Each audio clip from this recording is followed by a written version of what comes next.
नमस्कार दोस्तों। आपका अपना YouTube channel concert with sigma में आप सभी का हार्दिक अभिनंदन है, स्वागत है, वेलकम है। तो देखो अपना जो तो सब्जेक्ट चल रहा है पॉलिटिकल साइंस, जिसमें संविधान और राज्य व्यवस्था के मामले में हम चर्चाएं कर रहे हैं, बातें कर रहे हैं, अध्ययन कर रहे हैं। तो अपना जो पहला टॉपिक चल रहा है ना, भारतीय संविधान सभा व संविधान का निर्माण, जिसमें तीन पार्ट अपने हो चुके हैं। इस टॉपिक के तीन वीडियो पहले कंप्लीट हो चुके हैं। आज उसी टॉपिक का चौथा पार्ट है, चौथा वीडियो है। तीन पार्टों में आप पहले पार्ट में पढ़ा संविधानों के प्रकारों के बारे में, लिखित है लिखित। दूसरे पार्ट में आपने पढ़ा संविधान सभा का निर्माण व कैबिनेट मिशन। तीसरे पार्ट में आपने पढ़ा संविधान का निर्माण कार्य, और तीसरे पार्ट से ही संविधान का निर्माण कार्य है। तो उसी को आगे चलते हुए हम आज पार्ट 4 में भी संविधान का निर्माण कार्य ही जारी रखेंगे, और इसमें जहां तक पहुंचेंगे संविधान का निर्माण कार्य करके संविधान को लागू करने का भी प्रयास करेंगे इसी पार्ट 4 में। तो आज हम पढ़ेंगे तो जो पार्ट 3 है उससे आगे का पार्ट 4 में। लेकिन पार्ट 3 में हमने जो लास्ट की 5 मिनट की जो क्लासें हैं उसको हम रिपीट कर ले, ताकि पार्ट 3 का एंड और पार्ट 4 का स्टार्टिंग आपस में कनेक्टिविटी हो जाए, ताकि टॉपिक और आराम से क्लियर हो जाए। तो आपने पिछले पार्ट में पढ़ा था कि प्रारूप समिति ने भारतीय संविधान का प्रारूप तैयार करके संविधान सभा को सौंप दिया, और संविधान सभा ने प्रारूप पर क्या शुरू किए? संविधान सभा ने प्रारूप पर वाचन शुरू किए, और संविधान सभा ने प्रारूप पर कितने वाचन किए? 3 वाचन किए। अब यहां से क्वेश्चन आएगा कि संविधान के प्रारूप पर किसने वाचन किए? संविधान सभा ने वाचन किए। कितने वाचन किए? 3 वाचन किए। तो 3 वाचन कब से कब तक रहे? तो बात करूं, प्रथम वाचन जो 4 नवंबर 1948 से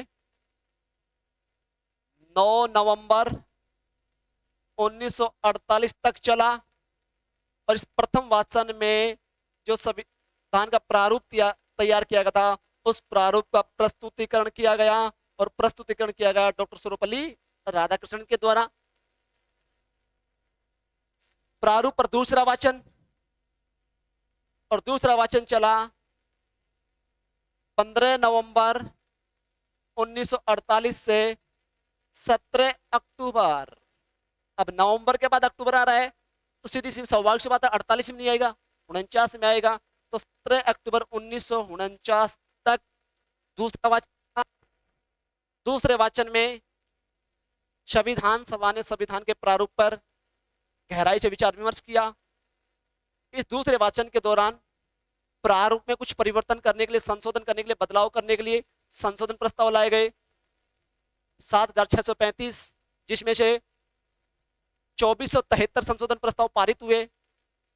लगभग 5000 के आसपास संशोधन प्रस्ताव पारित नहीं हो सके, इसलिए प्रस्ताव लाना, उनके ऊपर चर्चा करना, संविधान की अन्य बातों पर चर्चा करना, प्रारूप की अन्य बातों पर चर्चा करना, इस प्रकार की चीजों में समय तो लगता ही है। इसलिए दूसरा वाचन सबसे लंबी अवधि वाला वाचन रहा।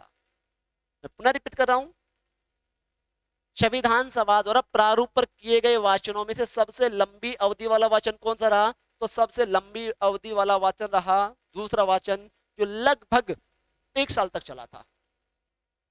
ये दूसरा वाचन लगभग 1 साल तक चला था, और लगभग 1 साल के आसपास चला, तो ये दूसरा वाचन सबसे लंबी अवधि वाला वाचन रहा। अब बात करते हैं तीसरा वाचन। तीसरा वाचन कब से कब तक चला?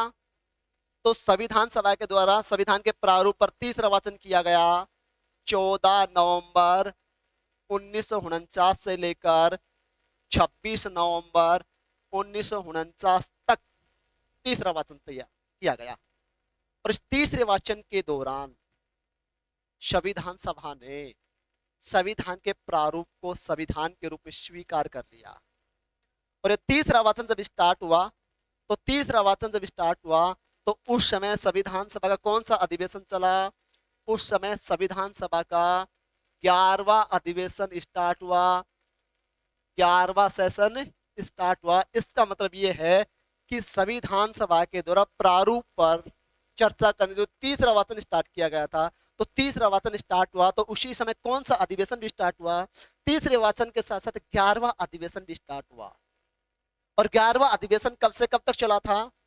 तो संविधान सभा का 11वां अधिवेशन 14 नवंबर 1949 से लेकर 26 नवंबर 1949 तक तीसरा वाचन भी है और संविधान सभा का 11वां अधिवेशन भी है।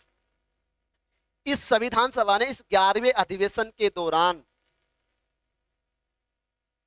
20 नवंबर 1949 को 26 नवंबर 1949 को संविधान सभा ने संविधान के प्रारूप को संविधान के रूप में मान्यता दे दी। संविधान के रूप में मान्यता देने का मतलब है कि संविधान सभा ने प्रारूप को संविधान के रूप में स्वीकार कर लिया, संविधान के रूप में एक्सेप्ट कर लिया। इसका मतलब अब हमारा संविधान बनकर तैयार हो गया।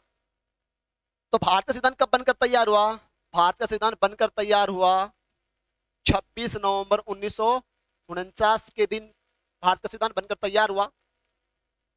अब यहां से क्वेश्चन आए कि भारतीय संविधान को तैयार करने में, बनाने में कितने अधिवेशन आयोजित हुए संविधान सभा के? तो तैयार करने में संविधान सभा के कुल अधिवेशन हुए 11, अर्थात पहले अधिवेशन से लेकर 11वें अधिवेशन तक भारत का संविधान बनकर तैयार हो गया है। संविधान बन चुका है, अब संविधान को केवल लागू करना है। तो संविधान सभा के 11 अधिवेशन हो चुके हैं। इस 11 अधिवेशन के बाद एक अधिवेशन और होगा और वो संविधान सभा का लास्ट अधिवेशन होगा, जो कि संविधान सभा का 12वां अधिवेशन रहेगा। और जब 26 नवंबर 1949 दिन संविधान बनकर तैयार हुआ, उस दिन संविधान सभा की कैकवी बैठक थी? इस दिन ये संविधान सभा की 166वीं बैठक थी। अब क्वेश्चन सुनना, आपसे क्वेश्चन पूछे भारत का संविधान कुल कितने अधिवेशनों में बनकर तैयार हुआ? तो भारत का संविधान कुल 11 अधिवेशनों में बनकर तैयार हुआ। आपसे पूछे कि भारतीय संविधान कुल कितनी बैठकों में बनकर तैयार हुआ? तो बैठकों की बात करें तो 166 यानी कि 166 बैठकों में संविधान बनकर तैयार हुआ। ये 166 बैठकें किसकी आयोजित हुई? संविधान सभा की। ये 11 अधिवेशन किसके आयोजित हुए? संविधान सभा के। इस प्रकार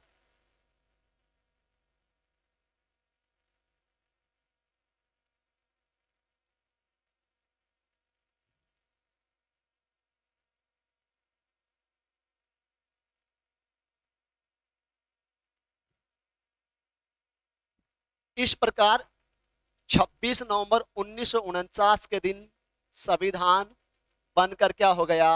तैयार। और आपको मालूम संविधान को तैयार करने में समय कितना लगा? संविधान को तैयार करने में समय लगा था 2 वर्ष 11 माह 18 दिन का समय लगा था संविधान को तैयार करने में, निर्माण करने में, बनाने में। अब 2 वर्ष 11 माह 18 दिन की ये अवधि कब से कब तक की है? तो 2 वर्ष 11 माह 18 दिन की अवधि है 9 दिसंबर 1946 से 26 नवंबर 1949 तक का जो टाइम ड्यूरेशन है, वो टाइम ड्यूरेशन क्या रहेगा? वो टाइम ड्यूरेशन रहेगा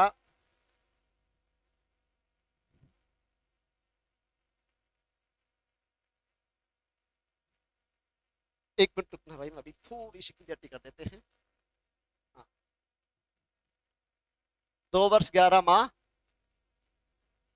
18 दिन। और इधर बात करूँ 2 वर्ष 11 माह 18 दिन की अवधि कब से कब तक की है? तो 9 दिसंबर 1946 से लेकर 26 नवंबर 1949 तक का जो टाइम ड्यूरेशन है, वो टाइम ड्यूरेशन कितना बनेगा? 2 वर्ष 11 माह 18 दिन। अब आपसे पूछे कि भारत का संविधान कितने समय बनकर तैयार हुआ? तो सीधा आंसर रहेगा 2 वर्ष 11 माह 18 दिन। और आपसे पूछे भारतीय संविधान को बनाने में, तैयार करने में, निर्माण करने में समय लगा 2 वर्ष 11 माह 18 दिन। यह समय अवधि कब से कब तक की है? तो यह समय अवधि रहेगी 9 दिसंबर 1946 से लेकर 26 नवंबर 1949 तक की अवधि है। काफी स्टूडेंट से ये पूछते हैं कि संविधान के बनाने की अवधि कब से कब तक की है?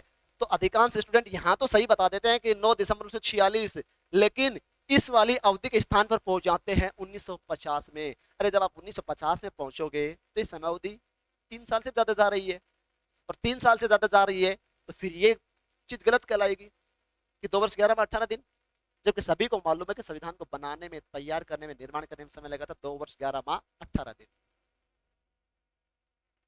भारत का संविधान बनकर तैयार हुआ तो किस भाषा में तैयार किया गया था? तो भारतीय संविधान जो तैयार किया गया था उसकी भाषा थी अंग्रेजी भाषा। इसका मतलब ये हुआ कि भारतीय संविधान की जो मूल प्रति है वो मूल प्रति मूल रूप से अंग्रेजी भाषा में तैयार की गई थी। अब यहां से क्वेश्चन आए कि भारत का मूल संविधान मूल रूप से किस भाषा में तैयार किया गया था? तो पहला एक ऑप्शन मिलेगा आपको अंग्रेजी, एक ऑप्शन मिलेगा हिंदी, एक ऑप्शन मिलेगा दोनों ही। तो एक भाषा में तैयार हुआ था, दो भाषाओं में? एक भाषा में तैयार हुआ था। कौन सी भाषा में? अंग्रेजी भाषा में। बाद में आगे चलकर कृष्ण वेद ने एक प्रति हिंदी में भी तैयार की थी, लेकिन हिंदी वाली प्रति बाद में तैयार की गई थी कृष्ण वेद के द्वारा। जबकि प्रारंभ में किस भाषा में तैयार किया गया था? मूल प्रति अंग्रेजी भाषा में तैयार की गई थी। संविधान को तैयार करने में खर्चा कितना लगा था? तो संविधान को तैयार करने में खर्चा लगा था लगभग 64 लाख रुपए। अब आपके दिमाग में अगर इतना खर्चा किस चीज में लगा, तो आपको मालूम है कि भारतीय संविधान सभा के सदस्यों ने दुनिया के 60 देशों के संविधानों का अध्ययन किया। जब 60 देशों के संविधानों का अध्ययन करने इन देशों में संविधान सभा के सदस्य गए, वहां पर रहे, तो आने जाने में, वहां पर रहने में खर्चा तो लगता ही है। तो वो खर्चा कितना बैठा? लगभग 64 लाख रुपए, यानी कि 63,97,729 रुपए एग्जैक्ट पूछे तो। लेकिन उसको हम राउंड फिगर में ले लेते हैं, और राउंड फिगर में लेते हैं तो संविधान को बनाने में, तैयार करने में, निर्माण करने में खर्चा कितना लगा? लगभग 64 लाख रुपए। जब भारतीय संविधान बनकर तैयार हो गया, तो तैयार संविधान में क्या क्या थे? तो तैयार संविधान में एक तो प्रस्तावना, प्रस्तावना, और प्रस्तावना किसी भी संविधान का मूल दस्तावेज होता है। प्रस्तावना किसी भी संविधान का दर्पण होता है। प्रस्तावना किसी भी संविधान की जो मुख्य मुख्य बातें होती हैं वो किस में लिखी होती हैं? प्रस्तावना में। जब आगे चलकर हम प्रस्तावना को टॉपिक पढ़ेंगे तो हम विस्तार से चर्चा करेंगे कि प्रस्तावना में अब तक कितनी बार संशोधन हो चुका है, एक बार हो चुका है, किस प्रधानमंत्री कार्यकाल में हुआ, इंदिरा गांधी कार्यकाल में, कब, 42वां संविधान संशोधन 1976 के द्वारा कितने शब्द जोड़े गए? 3 शब्द जोड़े गए। तो सभी चर्चाएं हम प्रस्तावना में आगे चल के करेंगे। प्रस्तावना का टॉपिक भी पढ़ेंगे। प्रस्तावना के साथ संविधान में बनकर तैयार, उसमें भाग कितने, पार्ट कितने? तो भाग की बात करें तो 22 भाग। लेकिन वर्तमान में कितने भाग हैं? तो वर्तमान में भारतीय संविधान में 25 भाग हैं। इसका मतलब बाद में संविधान में 3 पार्ट, 3 भाग और जोड़े गए। और कौन कौन से जोड़े गए? 9 कै, 9 ख और 14 कै। ये नए पार्ट जोड़े गए, ये नए भाग जोड़े गए, और नए भाग जोड़ने की वजह से भागों की संख्या वर्तमान में कितनी हो गई? 25, और प्रारंभ में कितनी थी? 22। और क्या था तैयार संविधान में? अनुच्छेद, अनुच्छेद, और अनुच्छेद कितने? 395। यानी कि हमारा जो संविधान बनकर तैयार हुआ उसमें कुल कितने आर्टिकल थे, कुल कितने अनुच्छेद थे? तो अनुच्छेद थे 395। लेकिन वर्तमान में, और वर्तमान में अनुच्छेदों की संख्या कितनी है? 470। वर्तमान में 470 अनुच्छेद हैं। किस दृष्टि से? अरे वर्तमान में 470 अनुच्छेद हैं गणना की दृष्टि से। अरे गणना के हिसाब से 470 हैं, जबकि मूल रूप से 395 थे, 395 ही हैं, और 395 ही रहेंगे। अब यहां से बहुत बार क्वेश्चन आता है कि वर्तमान में भारतीय संविधान में मूल रूप से कितने अनुच्छेद हैं? तो प्रश्न लिख रहा हूं, क्वेश्चन है कि वर्तमान में भारतीय संविधान में, वर्तमान में भारतीय संविधान में मूल रूप से, मूल रूप से, मूल रूप से कुल कितने अनुच्छेद हैं? कुल कितने अनुच्छेद हैं? Option A 470, option B 395, option सी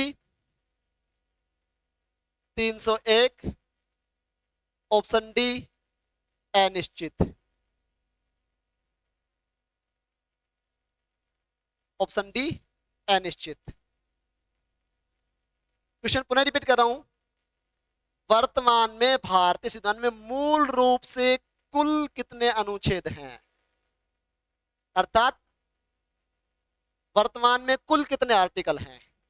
अब स्टूडेंट सोचेगा यार वर्तमान शब्द लिखा हुआ है तो बहुत ज्यादा बढ़ गए होंगे 1950 से लेकर अब तक, लेकिन वर्तमान के साथ साथ हमें क्या शब्द देखना है? अरे वर्तमान के साथ साथ आपको देखना है मूल रूप से, वर्तमान शब्द क्या देखना अपने आप को? अरे वर्तमान के साथ साथ आपको देखना है एक शब्द मूल रूप से। जबकि मैं कह रहा हूं कि मूल रूप से 395 अनुच्छेद थे, मूल रूप से 395 ही हैं और मूल रूप से 395 ही रहेंगे।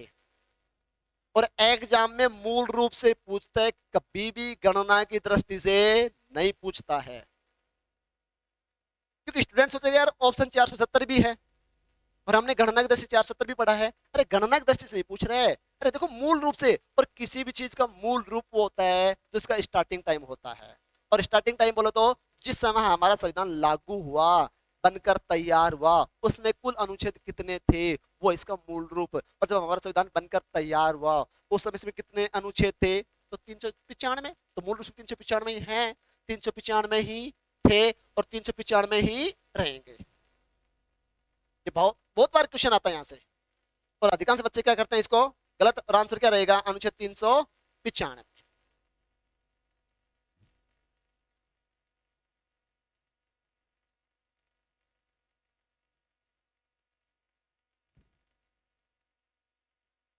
अब सुनना, तो मूल रूप से 395 थे, 395 हैं और 395 ही रहेंगे।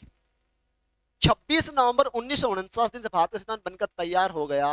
तो 26 नवंबर 1949 के दिन संविधान सभा ने भारतीय संविधान को क्या किया?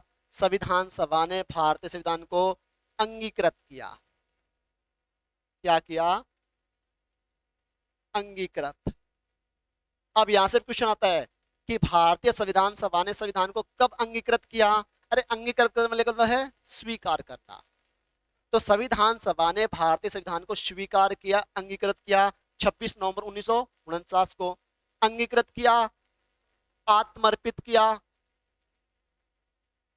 आत्मर्पित करने का मतलब है स्वयं पर लागू किया। अरे स्वयं पर लागू करने का मतलब भारतीय जनता ने इस संविधान को अपने आप के ऊपर लागू कर लिया। और अंगीकृत करने का मतलब है संविधान सभा ने, अरे संविधान सभा बोले तो भारतीय जनता ने इस संविधान को अंगीकृत कर लिया, मतलब स्वीकार कर लिया। आत्मर्पित कर लिया मतलब अपने आप पर, अपने आप को इस संविधान के प्रति क्या कर दिया? समर्पित कर दिया। आत्मर्पित का मतलब क्या होता है? उस किसी चीज के प्रति अपने आप को समर्पित करना। तो यहाँ पर संविधान सभा ने, संविधान सभा बोले तो भारत की जनता ने अपने आप को संविधान के प्रति क्या कर दिया? आत्मर्पित कर दिया, संविधान के प्रति समर्पित कर दिया। और तीसरा शब्द है अधिनियमित। अधिनियमित अर्थात 26 नवंबर 1949 के दिन संविधान सभा के द्वारा, संविधान सभा बोले तो आम जनता के द्वारा, क्योंकि संविधान सभा आम जनता का ही प्रतिनिधित्व कर रही थी। तो यहाँ संविधान सभा के द्वारा अंगीकृत, आत्मर्पित, अधिनियमित करने का मतलब ये है इनडायरेक्ट रूप से आम जनता के द्वारा अंगीकृत, आत्मर्पित और अधिनियमित करना। अंगीकृत का मतलब होता है स्वीकार करना। तो संविधान सभा ने, भारत की आम जनता ने 26 नवंबर 1949 के दिन जो संविधान बनकर तैयार हुआ था उसको अपने आप में स्वीकार कर लिया कि हमारा संविधान रहेगा। आत्मर्पित, जनता ने अपने खुद को उस संविधान के प्रति क्या कर दिया? समर्पित कर दिया कि हम इस संविधान में आस्था रखेंगे, निष्ठा रखेंगे और हम इस संविधान के प्रति समर्पित हैं। अधिनियमित, इसका मतलब जो संविधान बनकर तैयार हुआ है यह संविधान हमारे ऊपर लागू होगा, हम इस बात को स्वीकार करते हैं। तो अधिनियमित होने का मतलब है वो चीज उसके ऊपर लागू होना। तो क्या चीज लागू होना? भारतीय संविधान लागू होना। किन पर? भारत की जनता पर। तो 26 नवंबर 1949 के दिन भारतीय संविधान अंगीकृत, आत्मर्पित और अधिनियमित किया गया। अब यहां से भी कई बार क्वेश्चन आता है कि भारत का संविधान संविधान सभा के द्वारा, आम जनता के द्वारा अंगीकृत, आत्मर्पित और अधिनियमित कब किया गया? तो आंसर होगा 26 नवंबर 1949 के दिन अंगीकृत, आत्मनिर्भर और अधिनियमित किया गया। 26 नवंबर 1949 के दिन जो संविधान बनकर तैयार हुआ, उस संविधान में कुल कितने अनुच्छेद थे? 395।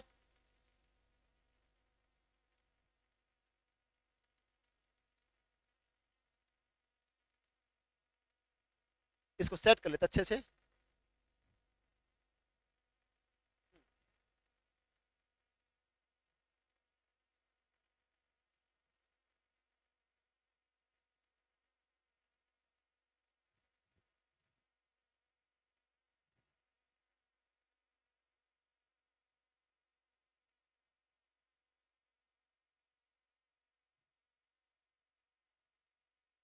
अब सुन, एक शब्द था बनकर तैयार, किस भाषा में हुआ? तो भाषा की बात करें तो अंग्रेजी भाषा में बनकर तैयार हुआ। जब संविधान बनकर तैयार हो गया तो फिर संविधान सभा के सदस्यों ने सोचा, अब जिस व्यक्ति का सुलेखन अच्छा हो, कैलियोग्राफी अच्छी हो, उस व्यक्ति से अब संविधान को लिखवाने का कार्य किया जाए। तो लिखवाने के कार्य की जिम्मेदारी सौंपी गई संविधान सभा के सदस्यों के द्वारा पंडित जवाहरलाल नेहरू को।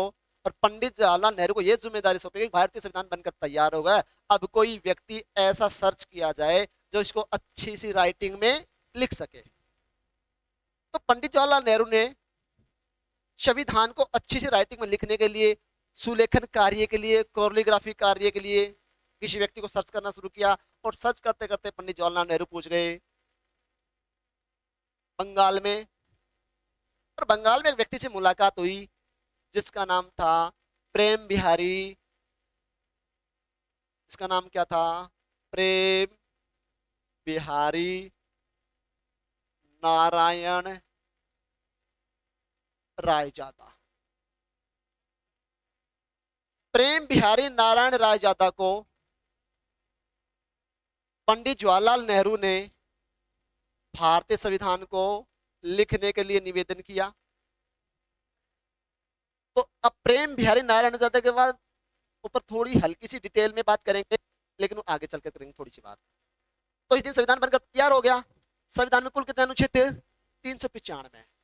395 अनुच्छेदों में से मात्र 16 अनुच्छेद क्या हो गए? लागू। और ये 16 अनुच्छेद किस दिन लागू हुए? ये 16 अनुच्छेद लागू हुए 26 नवंबर 1949 के दिन। अब यहां से क्वेश्चन आए कि 26 नवंबर 1949 के दिन भारतीय संविधान के 395 अनुच्छेदों में से कुल कितने अनुच्छेद लागू हुए या मात्र कितने अनुच्छेद लागू हुए? तो 26 नवंबर 1949 के दिन संविधान के 395 अनुच्छेदों में से मात्र 16 अनुच्छेद लागू हुए। इसका मतलब 26 नवंबर 1949 के दिन भारत का संविधान का कुछ भाग लागू हुआ, कुछ हिस्सा लागू हुआ। और कुछ हिस्सा लागू होने का मतलब है कि 26 नवंबर 1949 के दिन भारत का संविधान आंशिक रूप से क्या हुआ? लागू हुआ। अब यहां से क्वेश्चन आए कि भारत का संविधान आंशिक रूप से कब लागू हुआ? तो आंसर रहेगा 26 नवंबर 1949। अरे आंशिक बोले तो अरे संविधान का कुछ अंश लागू हुआ, कुछ पार्ट लागू हुआ, कुछ हिस्सा लागू हुआ, बाकी शेष हिस्सा अभी लागू नहीं किया गया है। बाकी शेष हिस्सा लागू करने के लिए हम इंतजार करेंगे 26 जनवरी 1950 का, जो आगे चलकर चर्चा करेंगे 26 जनवरी 1950 का वेट क्यों किया गया शेष संविधान लागू करने के लिए। तो इस दिन 16 अनुच्छेद लागू हुए। और 16 अनुच्छेद लागू होने संविधान आंशिक रूप से लागू हुआ, संविधान का कुछ हिस्सा लागू हुआ, कुछ भाग लागू हुआ। और कुछ भाग लागू होने की वजह से संविधान सभा के सदस्यों ने सोचा कि भाई 26 नवंबर को भी हमारे इतिहास में आने वाली पीढ़ियां याद रखे। तो 26 नवंबर 1949 के दिन हमारा संविधान कुछ लागू हुआ, तो उसको भावी पीढ़ियों के याददाश्त बना रखने के लिए 26 नवंबर 1949 को संविधान सभा ने किस रूप में मनाना शुरू किया? विधि दिवस के रूप में मनाना शुरू किया। और विधि दिवस बोले तो कानून दिवस के रूप में मनाना शुरू किया। अब यहां से क्वेश्चन आए कि 26 नवंबर को हम एवरी ईयर्स, प्रत्येक वर्ष किस दिवस के रूप में मनाते थे? विधि दिवस के रूप में मनाते थे, कानून दिवस के रूप में मनाते थे। मैंने थे शब्द बोला है, इसका मतलब वर्तमान समय में हम 26 नवंबर को विधि दिवस कानून दिवस के रूप में नहीं मना रहे। हाँ, 26 नवंबर को वर्तमान समय में विधि दिवस कानून दिवस के रूप में नहीं मना रहे। 26 नवंबर को वर्तमान में हम किस दिवस के रूप में मना रहे हैं? वर्तमान में हम इसको संविधान दिवस के रूप में मना रहे हैं 26 नवंबर को।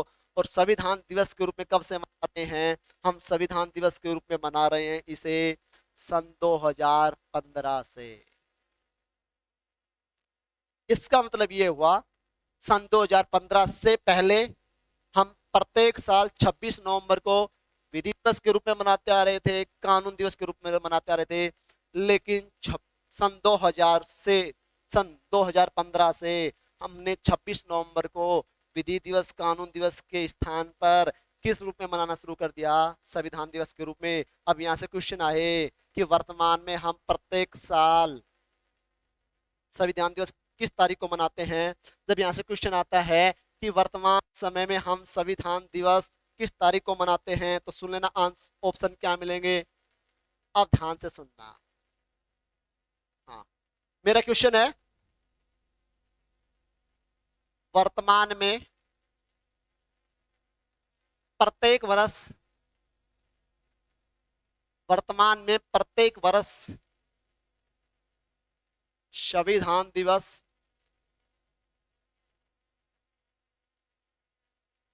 किस तारीख को मनाया जाता है या किस दिन मनाया जाता है? किस दिन मनाया जाता है? ऑप्शन ए 26 जनवरी को, ऑप्शन बी 15 अगस्त, ऑप्शन सी 26 नवंबर, ऑप्शन डी 9 दिसंबर। सॉरी चौथा ऑप्शन मिलेगा आपको 24 जनवरी। और क्वेश्चन पुनः रिपीट कर रहा हूं मैं, वर्तमान समय में प्रत्येक वर्ष संविधान दिवस किस दिन मनाया जाता है? ऑप्शन ए 26 जनवरी को, ऑप्शन बी 15 अगस्त को, ऑप्शन सी 26 नवंबर को, ऑप्शन डी 24 जनवरी को। और जब ये क्वेश्चन आता है तो अधिकांश स्टूडेंट आंसर चॉइस करते हैं या तो 26 जनवरी या 24 जनवरी, जो कि गलत रहेगा।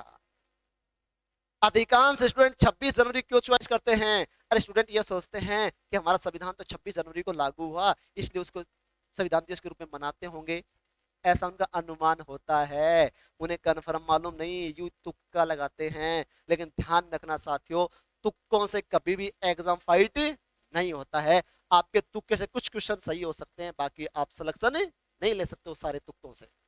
इसका मतलब अच्छी तैयारी करने के लिए, सिलेक्शन के लिए आपको टॉपिकों को समझना होगा, कंसेप्ट क्लियर करना होगा, बातों को समझना होगा, तो ही आप अच्छे नंबर ले पाओगे। बाकी तुक्के एक दो क्वेश्चनों के लग सकते हैं, सभी प्रश्नों के तुक्के नहीं लग सकते। तुक्कों के जमाना गया, अब तो कंसेप्ट क्लियर है, टॉपिक आपकी अच्छे से समझ है, तो ही आप आंसर निकाल पाओगे, वरना यूं ही घूमते भटकते रहोगे। तो क्वेश्चन पर रिपीट कर रहा हूं, वर्तमान में प्रत्येक वर्ष संविधान दिवस किस दिन मनाया जाता है? इसका आंसर होगा 26 नवंबर को। अर्थात वर्तमान समय में हम प्रत्येक वर्ष 26 नवंबर को संविधान दिवस के रूप में मनाते हैं। 26 नवंबर किस रूप में मनाते हैं? संविधान दिवस के रूप में। अब यहां से क्वेश्चन आए, यानी कि वर्तमान में प्रत्येक वर्ष संविधान दिवस किस दिवस को मनाया जाता है? 26 नवंबर को मनाया जाता है। और 26 नवंबर को संविधान दिवस के रूप में मनाना कब शुरू किया? शुरू किया सन 2015 से। इसके मतलब 2015 से पहले हम किस रूप में मनाते आ रहे थे? विधि दिवस के रूप में, कानून दिवस के रूप में। अब यहां से क्वेश्चन आए कि प्रत्येक वर्ष हम विधि दिवस कानून दिवस किस दिन मनाते थे? 26 नवंबर। वर्तमान में 26 नवंबर को किस दिवस के रूप में मनाया जाता है? संविधान दिवस के रूप में।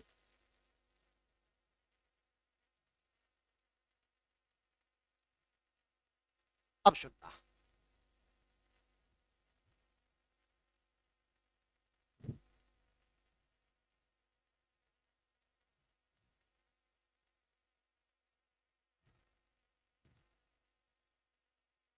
क्या कि कई बार हम टॉपिक तो पढ़ते रहते हैं लेकिन हमें ये भी मालूम होना चाहिए कि इस टॉपिक में से क्वेश्चन या किस प्रकार बनता है और उसका आंसर क्या बनता है। और इस प्रकार के क्वेश्चनों पर काफी स्टूडेंट कंफ्यूज रहते हैं। तो हम कंफ्यूजन दूर करने के लिए, टॉपिक को कंसेप्ट क्लियर करने के लिए पढ़ रहे हैं। तो संविधान दिवस के रूप में मनाना शुरू कर दिया, कब से? सन 2015 से। और फिर मैंने कहा कि इस दिन संविधान आंशिक रूप से लागू हुआ और 26 नवंबर 1949 को संविधान के 395 अनुच्छेदों में से मात्र कितने अनुच्छेद लागू हुए? तो 395 अनुच्छेदों में से मात्र 16 अनुच्छेद लागू हुए। और ये 16 अनुच्छेद कौन कौन से लागू हुए? अनुच्छेद 5, अनुच्छेद 6, अनुच्छेद नंबर 7, अनुच्छेद नंबर 8, अनुच्छेद नंबर 9, अनुच्छेद नंबर 60, अनुच्छेद नंबर 324 जो निर्वाचन आयोग से संबंधित है, अनुच्छेद 60 जो राष्ट्रपति की संबंधित है, और अनुच्छेद 5, 6, 7, 8 जो नागरिकता से संबंधित है। और नागरिकता संबंधी भाग कौन सा है? भाग पूछे तो 2। और इसका मतलब अधिकांश अनुच्छेद नागरिकता संबंधी लागू है।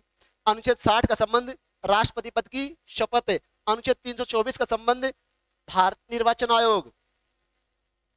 अगला अनुच्छेद 366, अगला अनुच्छेद 367, उससे अगला अनुच्छेद 379, उससे अगला अनुच्छेद 380, उससे अगला अनुच्छेद 391, 392, 393, अनुच्छेद नंबर 393, अनुच्छेद नंबर 394 और अनुच्छेद नंबर 395। तो 26 नवंबर के दिन मात्र कितने अनुच्छेद लागू हुए?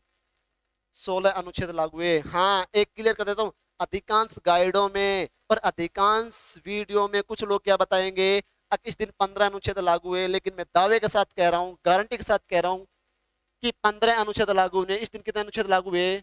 16 अनुच्छेद लागू हुए। जो लोग 15 अनुच्छेद लागू करते हैं ना, वो कौन से अनुच्छेद को गायब कर देते हैं? 394 को। जबकि मैं कह रहा हूं कि इस दिन अनुच्छेद 394 था, वो भी लागू हुआ। इसकी अभी मैं क्लियरिटी करूंगा, ठीक है। मैंने इसको राउंड में लिया है, तो इसका राउंड में लेने का कोई विशेष बात है अनुच्छेद 380 की, इसलिए मैंने राउंड में लिया है। और अनुच्छेद 380 की बात करूंगा जब संविधान सभा की लास्ट बैठक होगी 24 जनवरी 1950 को, जब राष्ट्रपति का चुनाव होगा, उस समय फिर बात करूंगा अनुच्छेद 380 की, जिसमें अस्थायी राष्ट्रपति के चुनाव का उल्लेख था। अब सुनना साथियों, हाँ, संविधान की जो प्रस्तावना है ना, संविधान की प्रस्तावना में भी संविधान लागू होने की तिथि का उल्लेख है, लागू होने की तारीख का उल्लेख है, लागू होने की तिथि का उल्लेख है, लागू होने की डेट का उल्लेख है, लागू होने की दिनांक का उल्लेख है। और प्रस्तावना में संविधान लागू होने की दिनांक के रूप में, संविधान लागू होने की तारीख के रूप में, संविधान लागू होने की डेट के रूप में, संविधान लागू होने की तिथि के रूप में किसका उल्लेख है? 26 नवंबर 1949 का। अब आपसे कोई पूछे कि संविधान की प्रस्तावना में संविधान लागू होने की किसी डेट का उल्लेख है क्या? हाँ, डेट का उल्लेख है। और डेट के रूप में किसका उल्लेख है? 26 नवंबर 1949 का। इसका मतलब दुनिया के किसी भी संविधान की जो भी प्रस्तावना है, प्रस्तावना में संविधान लागू होने की डेट का उल्लेख निश्चित रूप से मिलेगा। चाहे दुनिया का कोई भी संविधान हो, तो जब दुनिया का कोई भी संविधान हो, तो हमारे संविधान की प्रस्तावना में भी संविधान लागू होने के रूप में किस तारीख का उल्लेख है? 26 नवंबर 1949 का उल्लेख है, ठीक है। दूसरी बात, बाकी प्रस्तावना आगे पढ़ेंगे, उस समय खुल के चर्चा करेंगे। अब सुनना प्यारे स्टूडेंटों,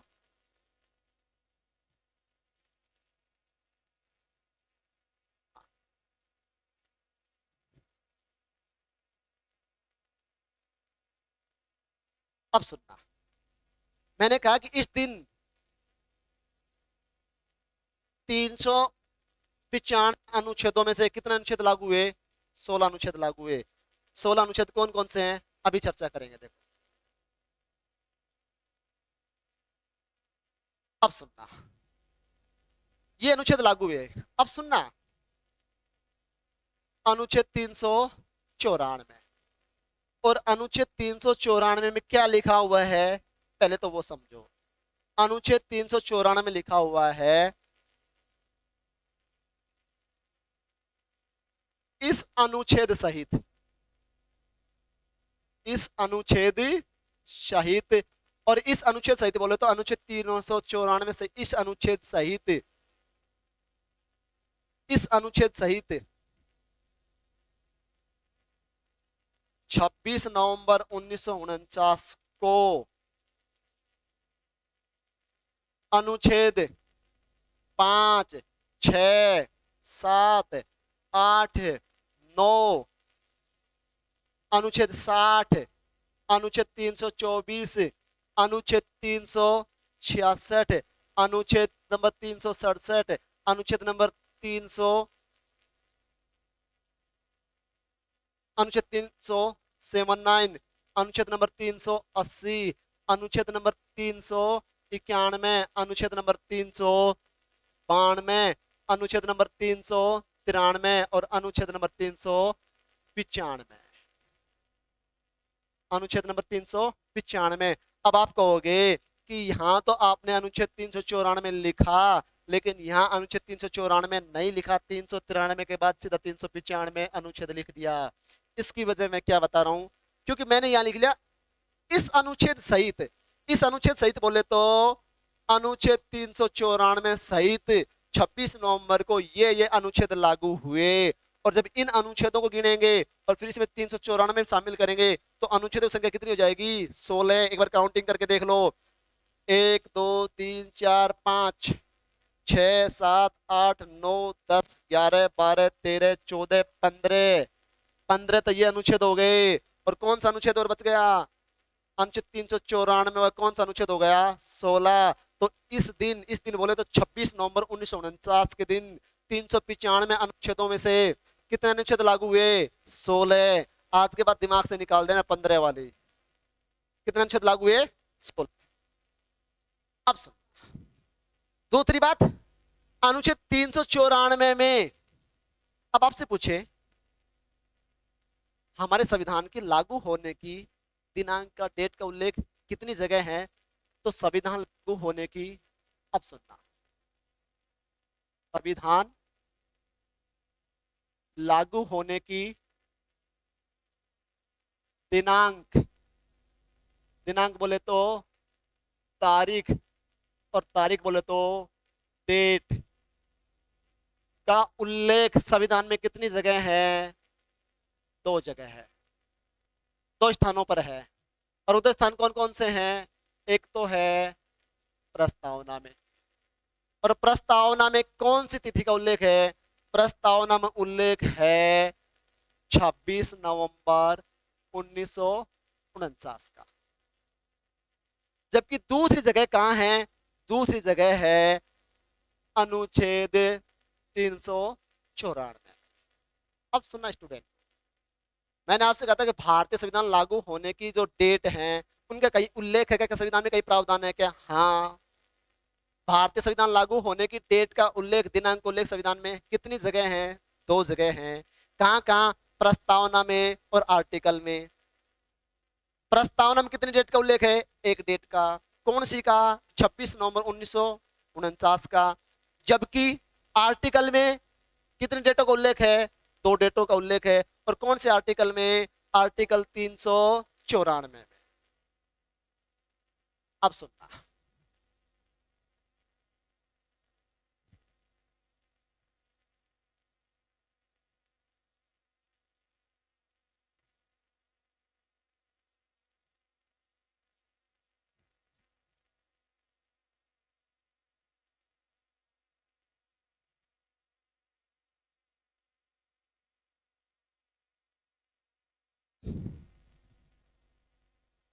आर्टिकल 394 है, अनुच्छेद 394 में, अनुच्छेद 394 में संविधान लागू होने की दो डेटों का, कितने दिनांक का, दो दिनांक बोले तो 2 तारीख है, 2 तारीख बोले तो दो डेटों का उल्लेख है। और ये दो डेट कौन कौन सी हैं? ये दो डेट हैं 26 नवंबर 1949 व 26 जनवरी 1950। इसका मतलब अनुच्छेद 394 में ये लिखा हुआ है कि इस अनुच्छेद सहित ये अनुच्छेद 26 नवंबर 1949 को लागू होंगे। बाकी शेष अनुच्छेद से संविधान 26 जनवरी 1950 को लागू कर दिया जाएगा। अब आपसे पूछे कि अनुच्छेद 394 में संविधान लागू होने की कितनी डेटों का उल्लेख है? दो डेटों का। कौन कौन सी डेट? 26 नवंबर 1949 का और दूसरा 26 जनवरी 1950 का। 26 नवंबर 1949 के दिन कितने अनुच्छेद लागू हुए थे? अनुच्छेद लागू मात्र 16 अनुच्छेद। और बाकी 26 जनवरी 1950 के दिन शेष अनुच्छेद लागू कर दिए जाएंगे। शेष अनुच्छेद लागू करने का मतलब है 26 जनवरी 1950 के दिन भारत का कंप्लीट संविधान, संपूर्ण संविधान लागू कर दिया जाएगा। जब 26 जनवरी पे हम आएंगे उस समय 26 जनवरी की बात करेंगे, लेकिन पहले बात कर रहे हैं हम 26 नवंबर 1949 की बात। ठीक है। अब भारतीय संविधान बनकर तैयार हो गया। तैयार होने के बाद जब संविधान सभा के सदस्यों ने, मैंने कहा कि इस बात पर विचार किया जाने लगा कि अब संविधान को लिखने का कार्य कौन करेगा। और लिखने कार्य के लिए किसी की अच्छी सी राइटिंग होनी चाहिए। अब ऐसे तो है नहीं कि जिसकी मेरी जैसी राइटिंग हो और उसको संविधान लिखने का कार्य सौंप दिया जाए, वो लिख दे, लिखने के बाद मकोड़ा से चला दे, फिर नूना बेरपाटा यू के शब्द लिख रखा और के अक्षर लिख रखा और क्या डिजिट लिख रखा, कुछ समझ में नहीं आए। तो फिर संविधान सभा के सदस्यों ने सोचा कि मैं किसी ऐसे व्यक्ति से लिखवाओ जिसकी राइटिंग बहुत सुंदर हो, अच्छी हो, शानदार हो, अर्थात जिसका सुलेखन क्या हो?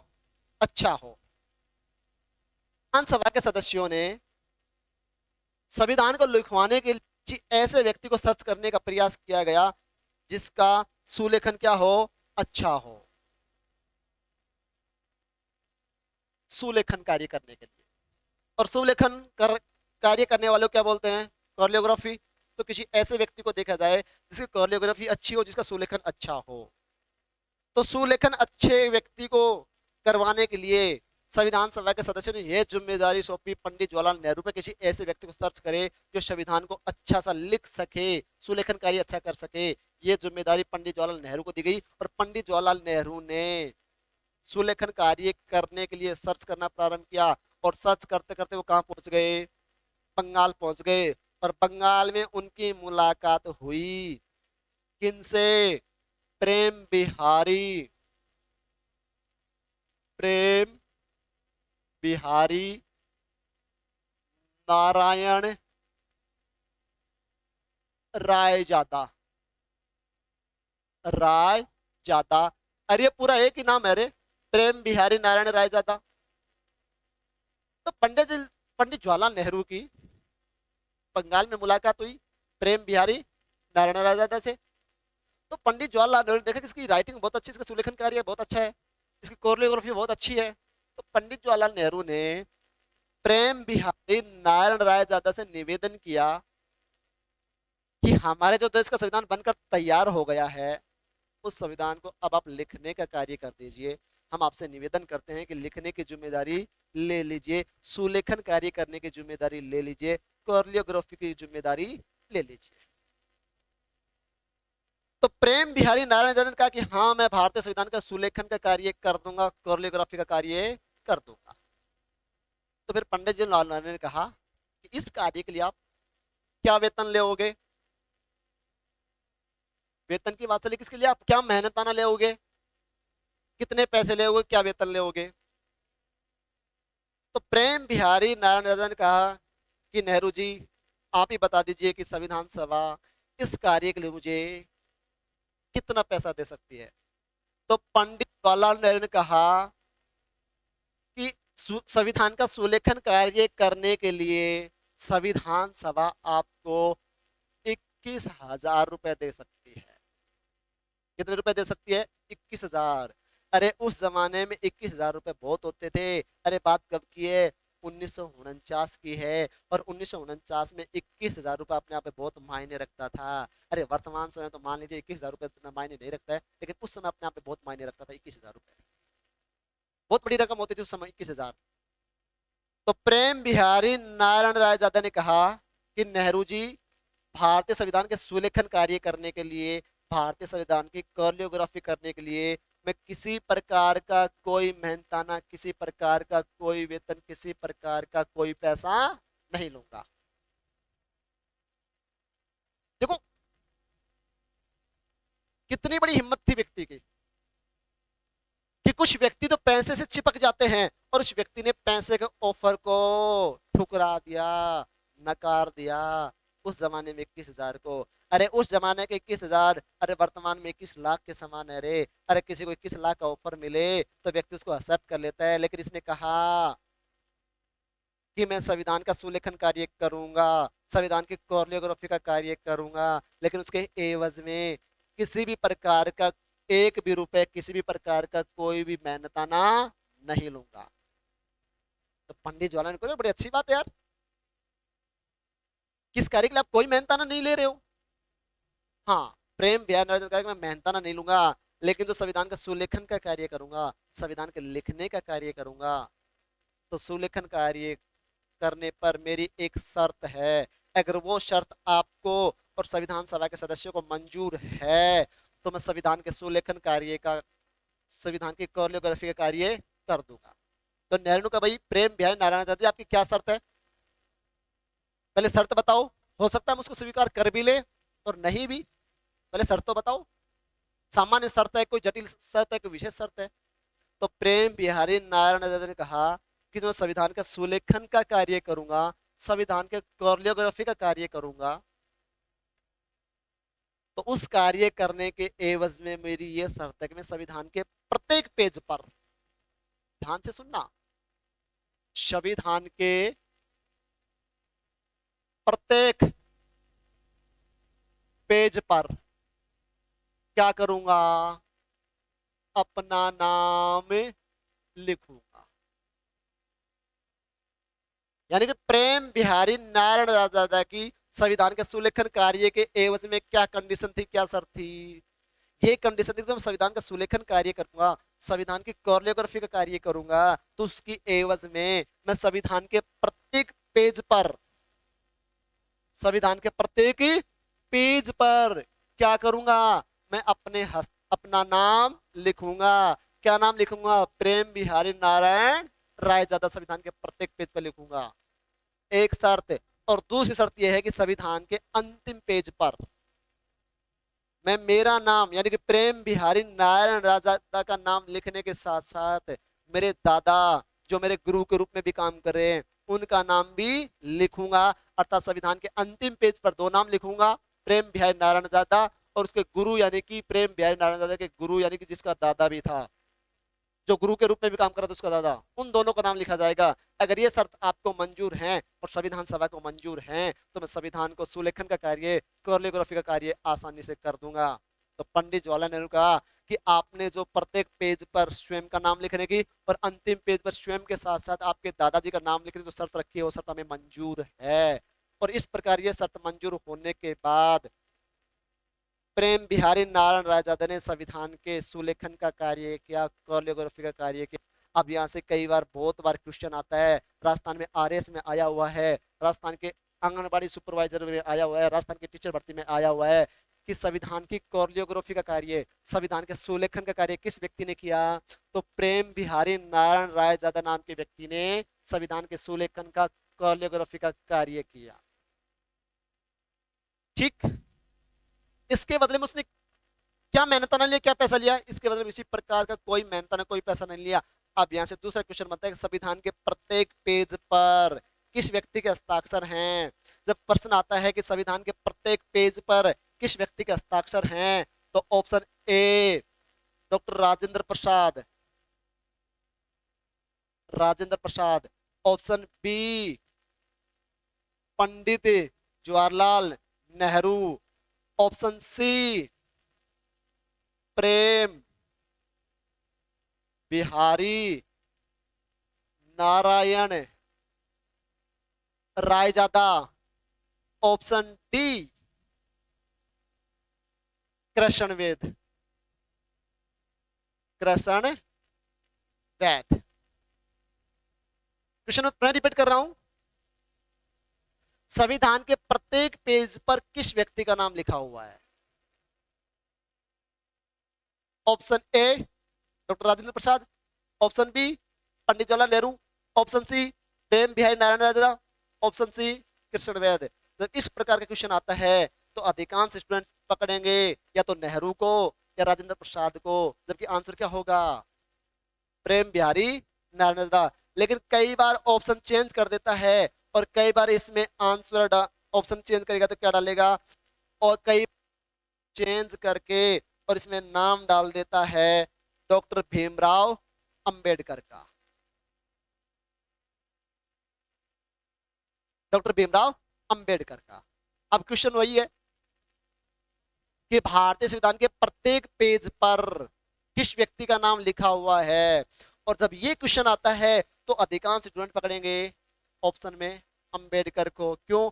स्टूडेंट सोचेंगे कि संविधान का जनक, संविधान का पिता, संविधान को बनाने वाला, संविधान को लिखने वाला कौन था? अंबेडकर। लेकिन ध्यान से सुन लेना, संविधान को बनाने वाला अंबेडकर नहीं था, संविधान को बनाने वाला, संविधान का निर्माण करने वाली थी संविधान सभा। एक बात। दूसरी बात, संविधान का लिखने वाला, संविधान का सुलेखन कार्य करने वाला, संविधान का कोरियोग्राफी कार्य करने वाले व्यक्ति कौन था? प्रेम बिहारी नारायण रायजादा। तीसरी बात, संविधान का निर्माण करने वाला कौन? संविधान सभा। तो फिर अंबेडकर ने क्या किया था? अरे अंबेडकर तो प्रारूप समिति का अध्यक्ष था, अर्थात अंबेडकर की अध्यक्षता में, अंबेडकर के नेतृत्व में संविधान का प्रारूप तैयार किया गया था। तो अंबेडकर ने तो संविधान बनाने वाले थे, क्योंकि संविधान बनाने का काम किसने किया? संविधान सभा ने किया। अंबेडकर ने संविधान लिखने वाले थे, यानी सुलेखन कार्य करने वाले नहीं थे। सुलेखन कार्य किसने किया? प्रेम बिहारी नारायण रायजादा ने। तो फिर और न ही अंबेडकर संविधान का प्रारूप तैयार करने वाले थे। अरे संविधान का प्रारूप अंबेडकर ने तैयार नहीं किया, संविधान का प्रारूप मूल रूप से तैयार किया था बीएन राव ने, और बीएन राव वाले प्रारूप से संविधान का नया प्रारूप तैयार किया था किसने? प्रारूप समिति ने। अंबेडकर ने प्रारूप नहीं तैयार किया, प्रारूप किसने तैयार किया? प्रारूप समिति ने। लेकिन प्रारूप समिति का अध्यक्ष कौन था? डॉक्टर भीमराव अंबेडकर। इसलिए लोग आसानी से सरलीकरण कर लेते हैं कि संविधान का प्रारूप अंबेडकर ने तैयार किया। नहीं, अंबेडकर ने नहीं, प्रारूप समिति ने तैयार किया। हाँ, प्रारूप समिति ऑप्शन में नहीं हो तो फिर आप अंबेडकर मान सकते हो, ठीक। लेकिन हमारा क्वेश्चन यह था कि संविधान के प्रत्येक पेज पर किसका नाम लिखा हुआ है? तो संविधान के प्रत्येक पेज पर प्रेम बिहारी नारायण रायजादा का नाम लिखा हुआ है। और संविधान का सुलेखन का कार्य, कोरियोग्राफी का कार्य किसने किया? प्रेम बिहारी नारायण रायजादा ने। तो फिर कृष्ण वैद क्या थे? अरे कृष्ण वैद ने तो संविधान का हिंदी प्रति तैयार की थी। अरे अंग्रेजी प्रति तो शुरू में स्टार्टिंग में तैयार हो गई थी। भारत का संविधान मूल रूप से अंग्रेजी भाषा में तैयार किया हुआ है। तो आपसे क्वेश्चन पूछे संविधान की हिंदी प्रति किसने तैयार की थी? तो संविधान की हिंदी प्रति तैयार की थी कृष्ण वैद ने। प्यारे स्टूडेंटों, अब आपसे एक निवेदन है कि हमारा जो YouTube चैनल है कंसेप्ट विद सिग्मा, उसको लाइक कीजिए, सब्सक्राइब कीजिए, बेल आइकन की घंटी दबाइए और अन्य साथियों तक ये वीडियो, ये बातें पहुंचाने के लिए उसको शेयर कीजिए, ताकि आपकी तरह अन्य स्टूडेंट भी अच्छी सी बातें समझ सके, टॉपिकों को समझ सके, अच्छी बातें पढ़ सकें। और आपको टॉपिक कैसा लगा उसके मामले में आप कमेंट बॉक्स में कमेंट कीजिए। कोई बात समझ में नहीं आई हो, कहीं डाउट हो तो उसके लिए भी कमेंट कीजिए। और आगे जो पहला टॉपिक चल रहा है इसका एक पार्ट हो जाएगा, 4 पार्ट का 5वां पार्ट होगा, और 5 पार्टों में संविधान का निर्माण कार्य और संविधान सभा का निर्माण कार्य कंप्लीट हो जाएगा। ये पहला टॉपिक 5 पार्टों में कंप्लीट होगा। 4 पार्ट आज बन चुके हैं, इसके बाद एक पार्ट और होगा, उस पार्ट में लगभग कंप्लीट करने की कोशिश करूंगा। इस टॉपिक के बाद अगला टॉपिक कौन सा पढ़ना चाहो वो आप कमेंट बॉक्स में लिख देना। जो भी कमेंट बॉक्स में जिसकी अधिकांश डिमांड होगी वही टॉपिक शुरू कर देंगे अगला। God bless you, we meet next day, next time and next video. God bless you, okay, thank you.